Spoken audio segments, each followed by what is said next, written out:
Заглавие, бетонни стени и чисти души. Едните строят коли от стъкло и стомана,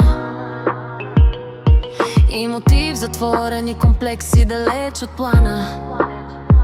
С камери, жива охрана и висок довар. Свят, в който лукс е единственият господар. Другите броят квадратите в стария панел, където покрива тече, асансьорът е спрял. Едните купуват гледка към планината, другите просто малко мир в тишината. Пред входа блестят най-новите немски коли, конски сили, които крият стари болки и беди. Етикети на Гучи и Лоро пияна се веят, докато под тях сърцата често студуват, не греят. Другите стягат стария дизел за работа в пет, в дрехи безименно с достоинство напред. Марката не те прави човек, нито конят под капака, ако вътре в гърдите ти е празно и чака.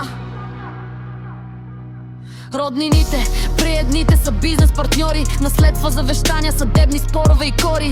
Династии се градят върху банкови сметки, където любовта често остава в златни клетки. При другите роднините са последната опора, когато хлябът не стига и се затварят отбора. Споделят малкото, което живота им е дал, един за друг, същит социалния кал. Не сложиш ли масата, там закона е друг, независимо дали си на север или на юг. Може софрата да е златна или от старо дърво, предателите нямат място, нямат ипотекло. Който е продал брата си за имот или власт, той губи правото на чест и на нашия глас.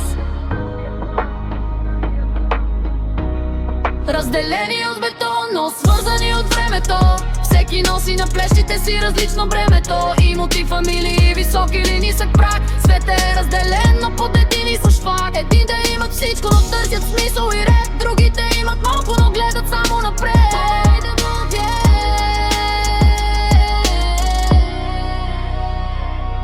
Модерното време, филтри и фалшив блясък. Едните пият шампанско, другите гази в пясък. В социалните мрежи всеки е цар на своя свят. Позират до волана, търсят чуждия поглед и глад. Едните инвестират в крипто и нови земи, другите се чудят как да платят старите си заеми. За столовете на масата се борят мнозина, но предателят винаги си тръгва в чужбина. Накрая имотите остават, роднините си отиват, а стените между нас бавно се сриват. Защото под Версачи и под старата риза всеки човек търси изход от своята лична криза. И помни, на масата сядат само чисти души, всичко друго е ламарина и прах, който се руши.